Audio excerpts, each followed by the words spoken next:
Hello. आज की इस वीडियो में हम करेंगे थिंकर्स बिलीव्स एंड बिल्डिंग्स यानी कि हिस्ट्री का चैप्टर नंबर 4 का रैपिड रिवीजन। आज की इस वीडियो में हम बुक नंबर 1 को खत्म करने वाले हैं और जैसे जैसे सिलेबस कंप्लीट होगा आपको तो पता ही है, इसके बाद आपको सैंपल पेपर सॉल्व करने होंगे। अगर आप हिस्ट्री, पॉलिटिकल साइंस और ज्योग्राफी के स्टूडेंट हो तो आपके लिए बहुत इंपॉर्टेंट ये अनाउंसमेंट है। हमने लॉन्च कर दिए हैं हिस्ट्री, पॉलिटिकल साइंस और ज्योग्राफी के सैंपल पेपर्स, जिनका लिंक आपको डिस्क्रिप्शन में मिल जाएगा। लेकिन हमारे the twin rose sample papers जो हैं वो टॉप नॉच तो हैं, लेकिन आपको सिर्फ सैंपल पेपर्स नहीं मिलेंगे इनके थ्रू, आपको मिलेगी कॉपी चेकिंग फैसिलिटीज भी। यानी कि हम आपकी जो कॉपी है उसको देखेंगे, उसको बोर्ड लेवल चेकिंग कर रहे होंगे और उसके बाद मैसेजेस के थ्रू, वॉइस नोट्स के थ्रू आपको एक डिटेल्ड एनालिसिस दे रहे होंगे कि आप कैसे इंप्रूवमेंट कर सकते हो, क्या क्या गलतियां आप करो, हर एक चीज़ आपको समझा रहे होंगे। बेसिकली हमारे सैंपल पेपर सिर्फ क्वेश्चन पेपर्स नहीं है, एक टॉपर बनने के लिए एक पाथ है जिनको आप ऑप्ट कर सकते हैं। हमारे डिस्क्रिप्शन में लिंक मिल जाएगा और हमारे वेबसाइट और एप्लीकेशन के थ्रू। प्लस हमारे सैंपल पेपर के साथ आपको फ्री ऑफ कॉस्ट हमारा आंसर राइटिंग कोर्स भी मिल जाएगा, जो कि अपने आप में आंसर राइटिंग आपकी काफ़ी ज़्यादा बूस्ट कर देगा। अब सीधे हम बढ़ते हैं हमारे चैप्टर के ऊपर।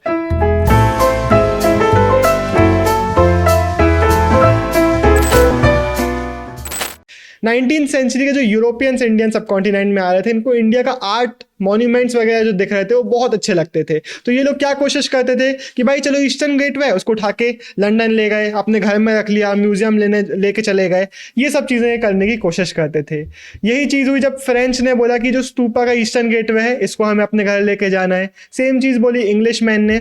लेकिन यहाँ पे हमारी जो रूलर्स थी इन्होंने बहुत इंपॉर्टेंट रोल प्ले किया। इन्होंने बोला नहीं, आप रेप्लिका लेके चले जाओ, प्लास्टर कास्ट कॉपीज लेके चले जाओ, ओरिजिनल को हम वहीं रखना चाहते हैं। ये लोग इस चीज़ पे मान गए। तो इसके बाद हमें देखने को मिलता है कि जो हमारा स्तूपा है, जिसकी फोटो हम आगे देख रहे होंगे, ये वहीं पे खड़ा हुआ है, इसके गेटवेज वहीं पे खड़े हमें देखने को मिले हैं। तो यहाँ पे हमें बहुत बड़ा क्रेडिट देना पड़ेगा भोपाल के जो रूलर्स हैं। नाम आपको याद रखना पड़ेगा, शाहजहां बेगम, जिनकी फोटो आपको राइट में दिख रही है, और इनकी सक्सेसर सुल्तान जहां बेगम। इन्होंने प्रिजर्वेशन के लिए यहाँ पे मॉनेटरी सपोर्ट प्रोवाइड किया। यहाँ पे जॉन मार्शल साहब आए थे जिन्होंने यहाँ पे आके इन स्तूपास वगैरह को, स्ट्रक्चर्स वगैरह को स्टडी किया, उनके ऊपर अपने टेक्स्ट वगैरह लिखे। तो इनको भी इन्होंने काफ़ी ज़्यादा सपोर्ट किया। इसलिए जब जॉन मार्शल ने अपने वॉल्यूम्स कंप्लीट कर लिए तो उन्होंने इसको डेडिकेट किया सुल्तान जहां बेगम को। क्यों? क्योंकि उन्होंने मॉनेटरी सपोर्ट प्रोवाइड किया था। यहाँ पे जो म्यूजियम बना उसको फंड किया, यहाँ पे जो गेस्ट हाउस बना जिसमें मार्शल साहब बैठ के पढ़ते थे, लिखते थे, उसको फंड किया। इसके अलावा जो वॉल्यूम्स लिखा गए तो उनको पब्लिश कराने के लिए उन्होंने मॉनेटरी सपोर्ट दिया। तो इन दो रूलर्स का बहुत इंपॉर्टेंट रूल था यहाँ सांची के स्तूपा को प्रिजर्व करके रखने में। अभी हम देखेंगे आगे जाके कि जब हम अमरावती की बात करेंगे तो वहाँ के जो रूलर्स थे, वहाँ के जो लोग थे, वो बिल्कुल इस प्रिजर्वेशन पे ध्यान नहीं दे रहे थे। लेकिन सांची आप देख सकते हो, अगर आप आज भी आप भोपाल रीजन में जाते हो तो वहां पे आप इस जगह को विजिट कर सकते हो। अगर आप एनसीईआरटी को थोड़ा डिटेल में पढ़ोगे तो वहां पे लिखा हुआ है कि अगर आप Delhi to Bhopal by train travel करते हो तो ट्रेन से भी आप इस स्तूपा को वहां से देख सकते हो खिड़की से। अगर आप गार्ड को बोलोगे कि 2 मिनट के लिए ट्रेन रोक दो तो शायद वो रोक दे और आप उतर के यहाँ पे जा भी सकते हो। अब इसमें कितनी सच्चाई है ये तो मुझे नहीं पता, बट एक्चुअल में आप इसको विजिट साइट को कर सकते हो और बहुत एक प्यारी चीज़ है कि हम इसको प्रिजर्व करके रख पाए हैं। अब इस चैप्टर में हम स्तूपास के बारे में तो आगे बहुत बात करने वाले हैं, हम बुद्धिज्म के बारे में, जैनिज्म के बारे में बात करने वाले हैं। लेकिन उसके पहले हम बात कर लेते हैं वैदिक ट्रेडिशन के, जो ब्राह्मण्स का वैदिक ट्रेडिशन इंडियन सबकॉन्टिनेंट में चल रहा था उसके बारे में। वैदिक ट्रेडिशन के बारे में हमें पता चलता है ऋग्वेद के थ्रू। इसका टाइम पीरियड आपको पता होना चाहिए, 1500 से 1000 BC के बीच में इसको कंपाइल किया गया था। इसमें हमें बहुत सारे अलग अलग डाइटीज के बारे में, प्रेज में उनके हिम्स देखने को मिल जाते हैं। लेकिन मेन इसका जो पैंथियन है वो है अग्नि, इंद्र और सोम डाइटी। इनमें हमें बहुत सारे सेक्रीफाइसेस के लिए रिचुअल्स देखने को मिल जाते हैं, हिम्स वगैरह देखने को मिल जाते हैं जो सेक्रीफाइसेस के टाइम पे प्रोनाउंस किए जाते होंगे। अब इनिशियल जो सेक्रीफाइसेस हमें देखने को मिलते हैं वो हमें पता चलता है कि कलेक्टिवली कराए जाते थे, कि पूरा गांव मिलके, पूरा एक एरिया मिलके करवा रहा है। लेकिन 1000 BC 500 BC के बीच में, इसके बाद के पीरियड में हमें देखने को मिलता है कि कुछ हाउस होल्ड्स के जो हेड्स हैं, फॉर एग्जाम्पल किसी घर का जो हेड है वो करवा रहा है अपने घर की शांति के लिए, प्रोस्पेरिटी के लिए, कैटल्स के लिए, बच्चों के लिए। सिमिलरली चीफ्स हो गए, किंग्स हो गए, राजा बनते टाइम ये लोग यज्ञ वगैरह करा रहे होते थे। राजसूय याग हो गया, अश्वमेध याग हो गया। ये कुछ इलेबोरेट सेक्रीफाइसेस हैं जो ये लोग परफॉर्म करवाया करते थे। तो अगर 3 मार्क का क्वेश्चन आता है सेक्रीफाइसेस के बारे में बताइए, सेक्रीफिशियल ट्रेडिशन के बारे में बताइए, तो ये पूरा आप एक्सप्लेन कर रहे होंगे। इसके बाद 6th सेंचुरी BC के बाद से, ये डेट बहुत इंपॉर्टेंट है, हमने पहले भी इस डेट को कई बार देखा है, कि इसके बाद के जो हमें उपनिषद देखने को मिलते हैं, इससे हमें एक चीज़ बहुत क्लियर हो जाती है कि इंडियन सबकॉन्टिनेंट में जो लोग थे अब वो क्वेश्चनिंग कर रहे थे कि भाई लाइफ आफ्टर डेथ क्या होता है, रीबर्थ होता है या नहीं होता है, या फिर हमारा मीनिंग क्या है लाइफ का, क्या हमारा पर्पस है। ये सारे क्वेश्चंस हमें इस उपनिषद में भी देखने को मिल जाते हैं। वैसे एक लैंग्वेज का क्वेश्चन हमने पिछले चैप्टर में भी टच किया था, यहाँ पे भी एक बार हम बात कर लेते हैं। सबसे डिफिकल्ट जो लैंग्वेज है वैदिक संस्कृत, वो हमें अर्ली वेद में देखने को मिल जाती है। फिर जो उपनिषद्स वगैरह होते थे उसमें हमें कंपैरेटिवली ईजियर संस्कृत देखने को मिलती है, और ऐसे टॉपिक्स देखने को मिलते हैं जिससे हमें लगता है कि मे बी वाइडर ऑडियंस के लिए इसको लिखा जा रहा था। तो वेद सबसे डिफिकल्ट संस्कृत, फिर हमारे उपनिषद आ जाते हैं जिसमें मॉडरेट संस्कृत है, और फिर हमने महाभारत की बात करी थी जिसमें हमें कंपैरेटिवली काफ़ी ज़्यादा ईजियर संस्कृत देखने को मिल रही थी। अब उपनिषद में भी हमें यही चीज़ देखने को मिल रही है कि लोग क्वेश्चनिंग कर रहे हैं, अलग अलग थ्योरीज जनरेट कर रहे हैं। यही चीज़ें हमें बुद्धिस्ट टेक्स्ट के थ्रू भी पता चल जाती हैं। बुद्धिस्ट टेक्स्ट के थ्रू हमें 64 सेक्ट्स या फिर 64 डिफरेंट स्कूल ऑफ थॉट्स के बारे में पता चलता है कि अलग अलग थिंकर्स थे, अलग अलग थिंकर्स अपनी थ्योरीज जनरेट कर रहे थे, लाइफ के बारे में लोगों को एक्सप्लेन कर रहे थे और अपने अपने फॉलोअर्स डेवलप कर रहे थे। तो हमें क्या देखने को मिलता है, ये जो अलग अलग टीचर्स आ रहे थे ये बहुत सारी फॉलोइंग भी गैदर कर रहे थे, एक जगह से दूसरी जगह ट्रैवल ये लोग कर रहे होते थे। कुटागाशाला वो जगह होती थी जहाँ पे लोग डिबेट्स और डिस्कशंस वगैरह करते थे। कभी कभार फॉरेस्ट के नीचे बीच में कहीं बैठ गए, वहीं पे डिस्कशन करना चालू कर दिए। अगर मैं एक मान लेते हैं इस टाइम पीरियड का टीचर हूँ और मैंने अपनी ओपिनियंस किसी दूसरे टीचर को समझा दिया और उसको लगा कि हाँ भाई मैं ज़्यादा सही बोल रहा हूँ, तो वो टीचर भी अब मेरे अंडर में आ जाएगा, उसके जितने भी फॉलोअर्स हैं अब वो मेरे अंडर में आ जाएंगे। तो इस तरीके से बहुत सारे ऐसे टीचर्स थे जिनका इन्फ्लुएंस सोसाइटी में बहुत ज़्यादा बढ़ रहा था। ऐसे ही हमें गौतम बुद्ध देखने को मिल जाते हैं, महावीर देखने को मिल जाते हैं, जो अपनी टीचिंग से लोगों को बहुत ज़्यादा इंस्पायर कर रहे थे। इन लोगों की फॉलोइंग बहुत ज़्यादा बढ़ रही थी और ज़्यादातर ये जो नए टीचर्स थे इंक्लूडिंग महावीर एंड गौतम बुद्ध, इन्होंने हमारे जो वेद थे उनकी अथॉरिटी को चैलेंज किया।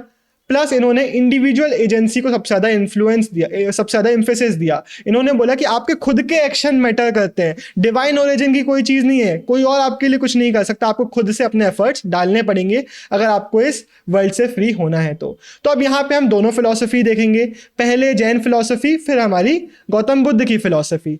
यहाँ पे जितने भी मैंने लाल कलर से ये टर्म्स मेंशन किए हैं ये सारे आपको पता होना चाहिए, क्योंकि वो की टर्म्स हैं जो आपको अपने आंसर में मेंशन करने पड़ेंगे।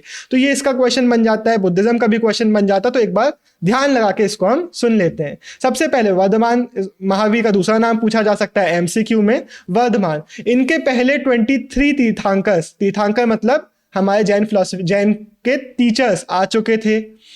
तो हमारे महावीर कौन से नंबर के तीर्थंकर हुए? 24th नंबर के तीर्थंकर हुए। तो क्वेश्चन दोनों तरीके से पूछा जा सकता है कि इनके पहले कितने टीचर्स आए या फिर ये कौन से नंबर के टीचर थे। तो दोनों आपको पता होना चाहिए। अब इनकी टीचिंग 3 मार्क के लिए आ सकती है, हो सकता है 8 मार्क के लिए एलैबोरेट क्वेश्चन आ जाए, तो वो हम देख लेते हैं। इंटायर वर्ल्ड इज एनिमेटेड, हर एक चीज में पेन, पेंसिल, कॉपी पेन, जितनी भी चीजें इन स्टोन, रॉक्स, वाटर, इन सब में लाइफ है। Non injury to living beings, किसी भी लिविंग बींग को, स्पेशली ह्यूमंस को, एनिमल, प्लांट, इंसेक्ट, किसी भी लिविंग बीइंग को आपको हार्म नहीं करना है। प्लस आपकी जो साइकिल है बर्थ और रीबर्थ की, ये कर्मा से शेप होती है। Concept of Karma, concept of अहिंसा हमारे जैन फिलॉसफी का बहुत इंपॉर्टेंट कॉन्सेप्ट है। अगर आपको इस साइकिल से, बर्थ और रीबर्थ की साइकिल से बाहर निकलना है तो वो आप कर सकते हो asceticism और पेनेंस के थ्रू। ये दो टर्म रट लो, ये आपको मेंशन करना ही पड़ेगा। asceticism मतलब वर्ल्ड के जो प्लेजर्स वगैरह है उनसे आपको दूर रहना पड़ेगा, और पेनेंस यानी कि आपको सेल्फ डिसिप्लिन करना पड़ेगा, सेल्फ को, बॉडी को थोड़ा सा आपको सफरिंग देना पड़ेगा, फास्ट वगैरह हो सकते हैं, ये सब चीज़ें आपको करनी पड़ेगी, त्याग करने पड़ेंगे, जिसके थ्रू ही आप इस साइकिल ऑफ कर्मा से, cycle of birth and rebirth से खुद को फ्री करा पाओगे, खुद को सेल्वेशन दिला पाओगे। तो इन्होंने क्या बोला जैन फिलॉसफी में कि वर्ल्ड में आपको एज अ रिनाउंसर रहना पड़ेगा, इस वर्ल्ड के प्लेजर्स को आपको रिनाउंस करना पड़ेगा। अब 5 वाउस आ जाती हैं जो हमें जैन मॉन्क्स और नन्स की पता होना चाहिए। To abstain from killing, stealing and lying, to observe celibacy यानी कि no sexual activity, and to abstain from possessing property. Basically announcer की तरह आपको रहना है। जैन जितने भी स्कॉलर्स थे इन्होंने बहुत सारे टेक्स्ट प्रोड्यूस किए, आपको पता होना चाहिए। इन्होंने प्राकृत, संस्कृत और तमिल लैंग्वेजेस में अपने टेक्स्ट लिखे। अब बुद्धिस्ट फिलॉसफी को पढ़ने के पहले हम गौतम बुद्ध की जर्नी को देख लेते हैं कि सिद्धार्थ कैसे बुद्धा बने। तो सबसे पहले हमें इनकी जर्नी के बारे में, इनकी लाइफ के बारे में पता चलता है बुद्धिस्ट टेक्स्ट के थ्रू और हेजियोग्राफीज के थ्रू। ये एमसीक्यू में पूछ लिया जा सकता है। हेजियोग्राफीज क्या होती हैं? हेजियोग्राफीज बेसिकली जो सेंट्स वगैरह होते थे उनकी बायोग्राफीज को हम बुलाते हैं। जनरली इनकी लाइफ के बाद इनके जो फॉलोअर्स वगैरह थे उन्होंने इनकी बायोग्राफीज लिखी थी, जिनको हम बोलते हैं हेजियोग्राफी। अब इनका पहले नाम क्या था?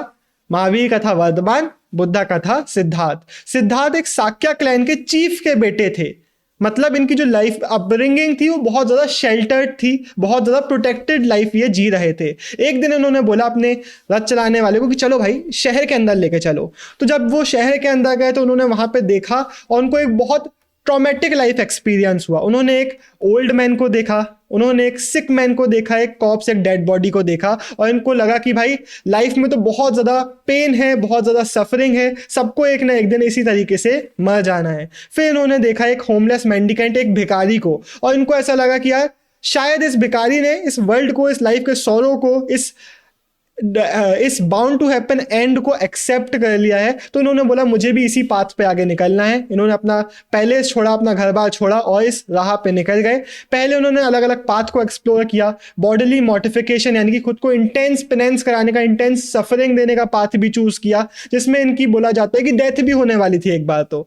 लेकिन फिर इन्होंने ये जो एक्सट्रीम मेथड्स थे उनको इन्होंने अबंडन किया और इन्होंने एक मॉडरेशन का पाथ चूज किया और उस मॉडरेशन के पाथ में चलते हुए कई दिनों तक मेडिटेशन करते हुए बोधि ट्री, एक पीपल का ट्री था जिसको फिर बोधि ट्री बुलाया जाता है, जिसके अंडर मेडिटेशन करते हुए इनको मिली इनलाइटनमेंट। इनलाइटनमेंट में इनलाइटनमेंट लिखना, बहुत सारे लोग इनलाइटमेंट लिख के आ जाते हैं, नहीं, इनलाइटनमेंट लिखना। और इस इनलाइटनमेंट के बाद इनको द बुद्धा बुलाया जाता है और द इनलाइटेंड वन बुलाया जाता है। तो अब गौतम बुद्ध की ये जर्नी आपसे क्वेश्चन में पूछी जा सकती है या फिर ये पूरी टीचिंग पूछी जा सकती है। तो दोनों ही आपको अच्छे से सुनना है, अच्छे से याद रखना है। टीचिंग के बारे में हमें कैसे पता चलता है? इनकी सुत्ता पिटाका से। सुत्ता पिटाका के थ्रू हमें इनकी पूरी टीचिंग्स हमने रिकंस्ट्रक्ट करी हैं। अब टीचिंग्स में क्या बताया गया है? द वर्ल्ड इज ट्रांजिएंट, यानी कि पूरा जो वर्ल्ड है वो कॉन्स्टेंटली चेंज हो रहा है, कुछ भी रिजिड, कुछ भी फिक्स्ड नेचर का नहीं है। जो वर्ल्ड है ये सोललेस है, इसमें कोई भी ऐसी चीज़ नहीं है जो इटर्नल हो, जो कभी भी ख़त्म नहीं होगी।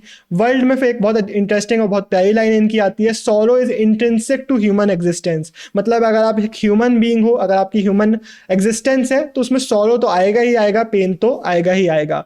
इन्होंने, जैसे कि हमने इनकी सफरिंग में देखा, इन्होंने पहले बॉडीली मॉर्टिफिकेशन का पाथ चूज किया था। तो यहाँ पे हमें क्या देखने को मिलता है? इन्होंने उसको त्याग के, उसको गिव अप करके इन्होंने क्या चूज किया कि एक मॉडरेशन होना चाहिए सीवियर पेनेंस में और सेल्फ इंडल्जेंस, यानी कि जो वर्ल्ड के प्लेजर्स है, प्लेजर्स और पेन के बीच में एक मॉडरेशन का पाथ आपको चूज करना पड़ेगा, जिसके थ्रू आपको वर्ल्डली ट्रेवल से सैल्वेशन मिलेगा, निर्वना या निब्बना मिलेगी। वैसे ये टर्म भी जरा एक बार आगे एक्सप्लेन करूंगा, अभी जब महापाय निब्बना हम देखेंगे तब एक्सप्लेन करूंगा, याद रखना है मेरे को। हाँ, फिर बुद्धा ने क्या बोला? ये जो सोशल वर्ल्ड है, यानी कि कोई किंग है, कोई गरीब है, कोई ऊपर है, कोई नीचे है, ये डिवाइन ओरिजिन का नहीं है जैसे कि ब्राह्मण्स बोल रहे थे। ये वेदास के अगेंस्ट जाते हो, ये बोलते हैं कि नहीं, ये डिवाइन ओरिजिन का नहीं है, बल्कि इसको तो हमने बनाया है, ये सोशल डिफरेंसेस को हमने बनाया है। इसलिए गौतम बुद्ध सजेस्ट करते हैं कि अगर आप हाई पावर में हो, आप किंग हो, आप गहापति हो, तो आपको ह्यूमेन रहना चाहिए, आपको अपने नीचे के जितने भी लोग हैं उनको अच्छे से ट्रीट करना चाहिए। प्लस इन्होंने इंडिविजुअल एजेंसी को बहुत ज़्यादा एम्फेसाइज किया और इन्होंने राइटियस एक्शन की बात करी कि आप सबको सही एक्शंस लेना चाहिए, जिसके थ्रू आप फ्रीडम की तरफ जा पाओगे। और इन्होंने इंडिविजुअल एजेंसी को सपोर्ट किया, ये इनकी लास्ट लाइंस में भी हमें देखने को मिल जाता है। ये गौतम बुद्ध के लास्ट वर्ड्स बताए जाते हैं जो आप अपने आंसर में मेंशन कर सकते हैं। Be lamps unto yourselves as all you must work out your own liberation. इसके बाद जब गौतम बुद्ध की फॉलोइंग बहुत ज़्यादा बढ़ने लग गई थी तो उन्होंने एक ऑर्गेनाइजेशन बनाया और ऑर्गेनाइजेशन को हम बुलाते हैं संघ। ये मैंने आपको पहले भी बताया है। और ऑर्गेनाइजेशन इनका मंक्स का जो था वो इनिशियली सिर्फ मेल मंक्स के लिए था, लेकिन इनके एक डिसाइपल थे आनंदा। आनंदा ने बोला कि नहीं भाई, विमेन को भी एंट्री हमें देना चाहिए। तो इसके बाद महाप्रजापति गौतमी, जो गौतम बुद्ध की फॉस्टर मदर थी, ये बनी पहली भिक्खुनी। फॉस्टर मदर कौन थी, क्या थी? गौतम बुद्ध का जब बर्थ हुआ था तो बहुत अर्ली ही उनकी जो रियल मदर थी माया, उनकी डेथ हो गई थी। तो उनको रेज करने का काम किया उनकी माया की सिस्टर महाप्रजापति गौतमी ने, तो इसलिए उनको फॉस्टर मदर बुलाया जाता है। फिर अब हम बात कर लेते हैं स्तूपास की। जब हम टर्म सुनते हैं स्तूपा तो हमारे दिमाग में सीधे आता है बुद्धिज्म, लेकिन ऐसा नहीं है। जो स्तूपास बनाने का कल्चर है ये पहले से चल रहा था। अलग अलग ट्रेडिशन में हमें देखने को ऐसे स्ट्रक्चर्स मिल जाते हैं, लेकिन स्तूपा सबसे ज़्यादा एसोसिएट किए जाते हैं बुद्धिस्ट कल्चर के साथ। तो इसका इन्फ्लुएंस बुद्धिज्म में बहुत ज़्यादा था।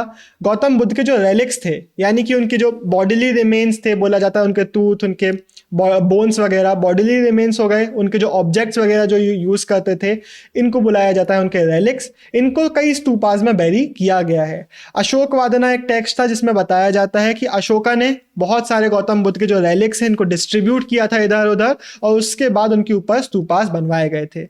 ऐसा नहीं था कि सबसे पहले स्तूपा कंस्ट्रक्शन अशोका ने ही किया था, पहले से बन रहे थे, पहले से काम हो रहा था, लेकिन अशोका ने भी इसको काफ़ी ज़्यादा प्रमोट किया।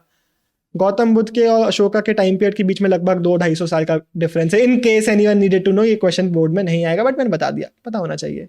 हाँ, हमें जो स्तूपास वगैरह हैं उसमें इंस्क्रिप्शंस देखने को मिल जाते हैं, उनकी जो रेलिंग्स वगैरह हैं उनमें हमें कार्विंग्स देखने को मिल जाती है, जिससे हमें पता चलता है कि स्तूपास बनवाए कैसे जा रहे थे। तो बहुत सारे लोग डोनेशंस दे रहे होते थे, भिक्खूज और भिक्खुनीज जिनकी हमने बात करी, वो लोग अपने डोनेशंस वगैरह दे रहे होते थे, किंग्स सतवाहनास डोनेशंस दे रहे होते थे, और इन डोनेशंस के थ्रू ये स्तूपास वगैरह कंस्ट्रक्शन हो रहा होता था। हमें देखने को मिलता है बहुत सारे श्रेणीज हो गए, गिल्ड्स हो गए, वो भी अपना कंट्रीब्यूशन इनमें दे रहे होते थे, क्योंकि बहुत सारे अलग अलग क्लासेस के लोग स्तूपास को, गौतम बुद्ध को सपोर्ट कर रहे थे।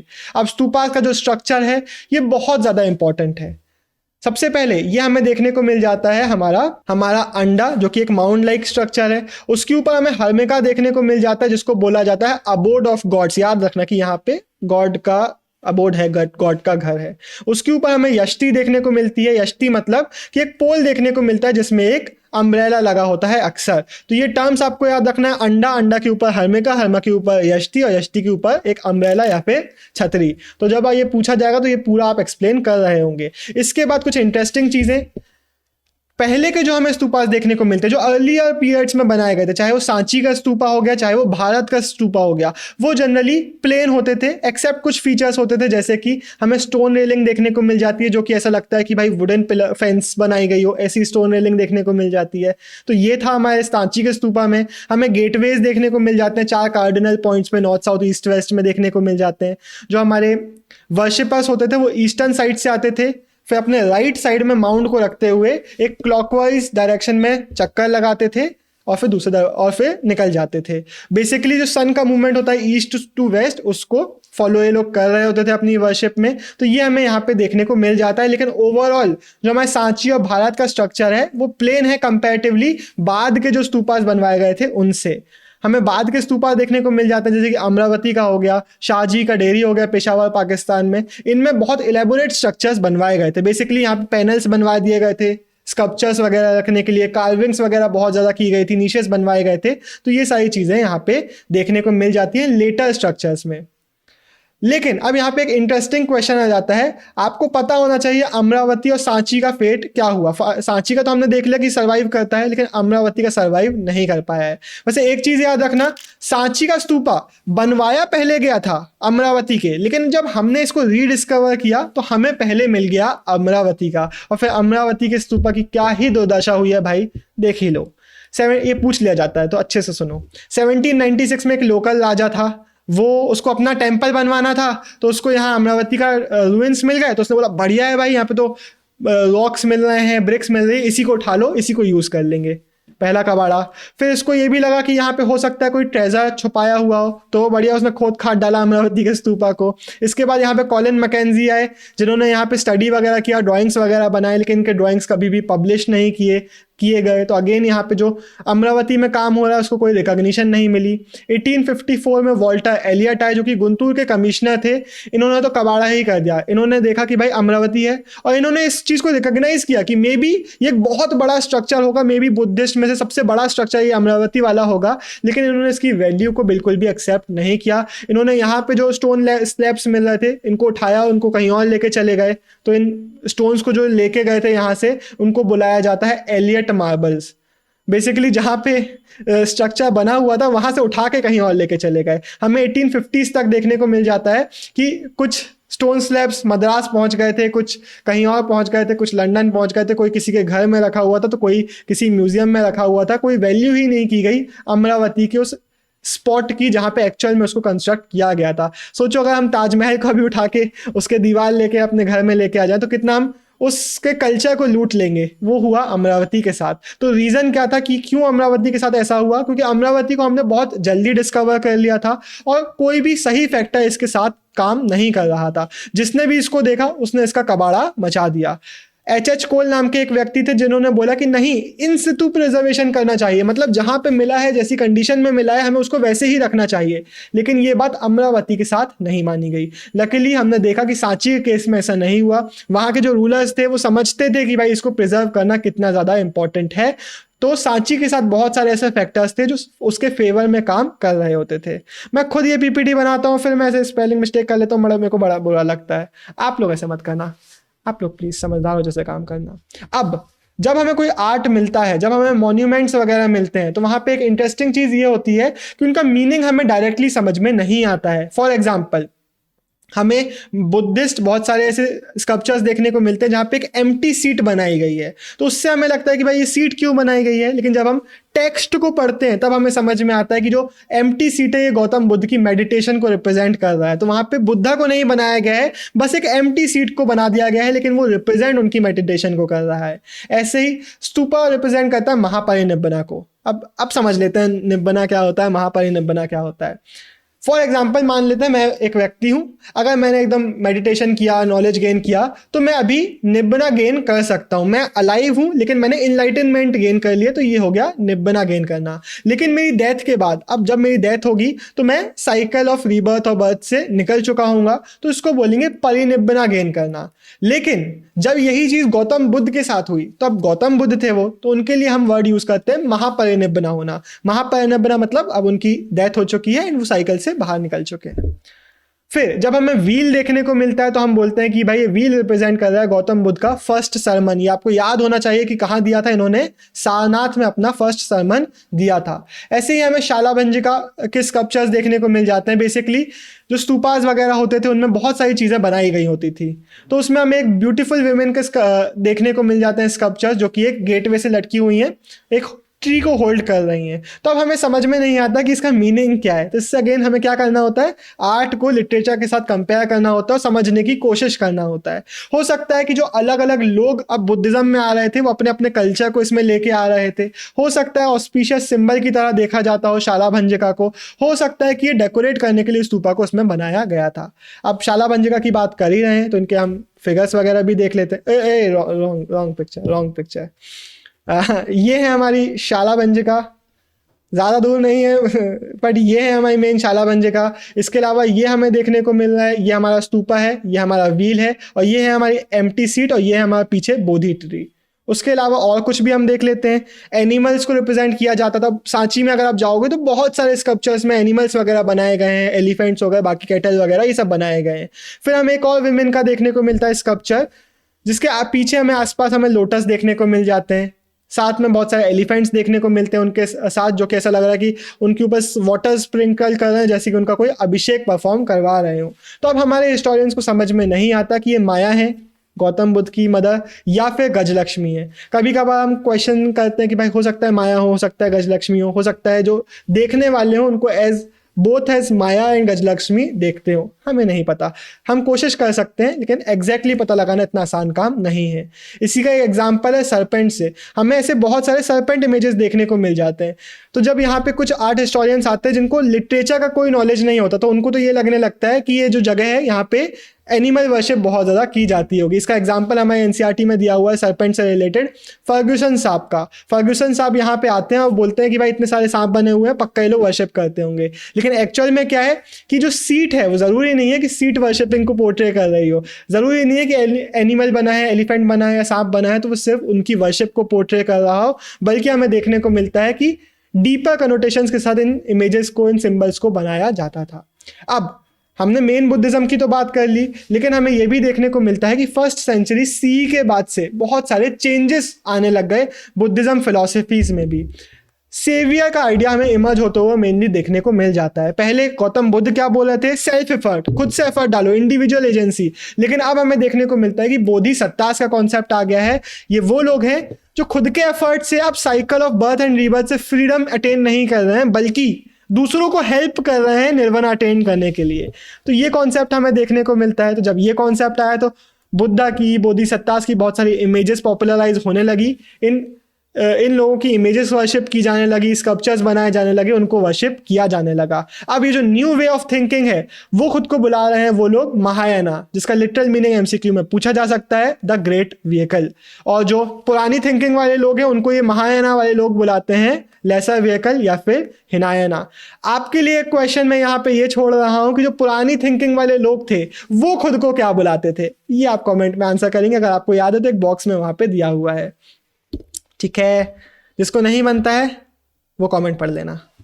हाँ, अब हम, और वीडियो को लाइक कर दो भाई, तुम लोग वीडियो को नहीं लाइक तो कर ही देते हो, कमेंट कुछ आंसर करो, जिसको आंसर बनता है वो आंसर करो, जिसको आंसर नहीं बनता है वो कुछ तो भी बढ़िया लिख दो भाई, कुछ तो भी ऐसा लिख दो कि वाह वाह लिख दो, वाह।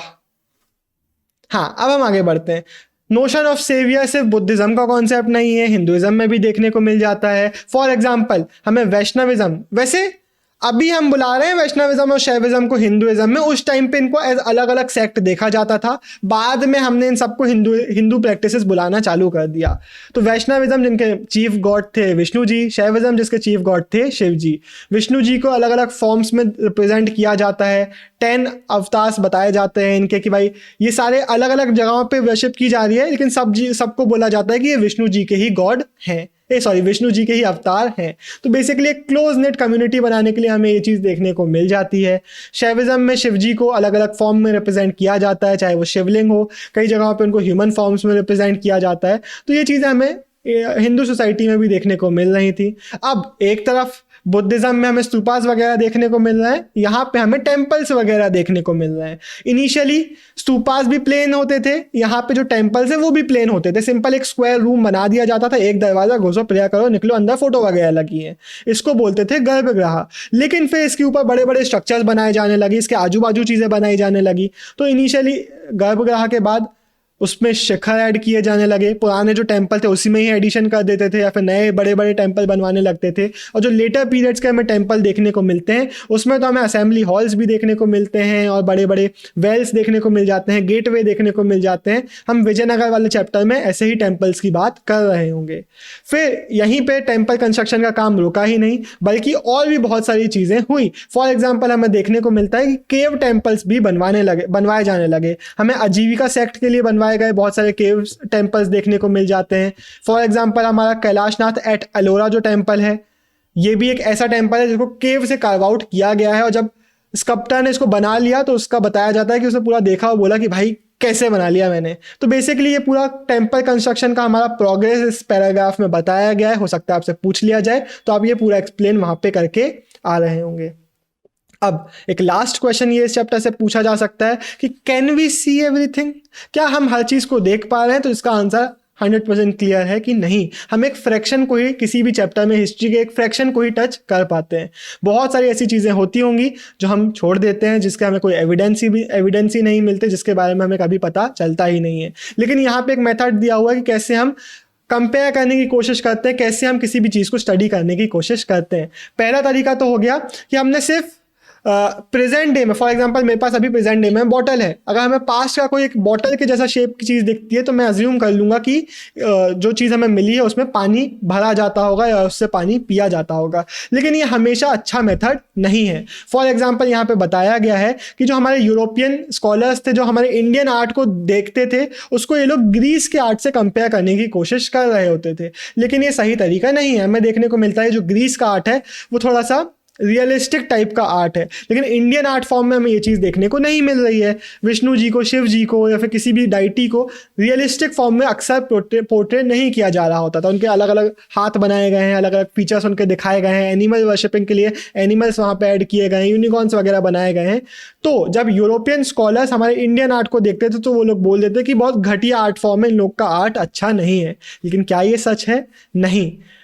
प्लस हमें एक और चीज़ यहाँ पे देखने को मिल जाती है कि एक दूसरा तरीका जो हिस्टोरियंस यूज़ करते हैं वो ये है कि टेक्सचुअल ट्रेडिशन से इन आर्ट फॉर्म को कंपेयर करने की कोशिश करते हैं। अब डायरेक्ट आर्ट को देख के उसको समझने की कोशिश करने से तो बहुत फार बेटर है कि आप पहले टेक्स्ट पढ़ो, टेक्स्ट के थ्रू उसको कंपेयर करने की कोशिश करो। लेकिन ये ईजी बिल्कुल भी नहीं है। आपको कई बार ऐसे मॉन्यूमेंट्स और स्कल्पचर्स देखने को मिल जाते हैं जिसको आप महाभारत की स्टोरी से भी रिलेट कर पा रहे हो, रामायण की स्टोरी से भी रिलेट कर पा रहे हो, लेकिन आपको एक्चुअल में समझ में नहीं नहीं आ रहा है कि ये इसका मीनिंग क्या है, इसका ट्रू मीनिंग क्या है। तो इसलिए हम बोल सकते हैं कि हमें बिल्कुल भी ईजी नहीं होता है किसी भी हिस्ट्री को रिकंस्ट्रक्ट करना, स्पेशली जब हम रिलीजियस साइड में जाते हैं तो हमें हर चीज़ पता चले, ये ज़रूरी नहीं है। इसी के साथ ये रैपिड रिवीजन ख़त्म हो रहा है। अगर वीडियो अच्छी लगी तो लाइक करो, नहीं लगी तो तुम कैसे नहीं लगी भाई, अच्छी तो थी। बाय, साइनिंग ऑफ, देवटाइन गुड़िया।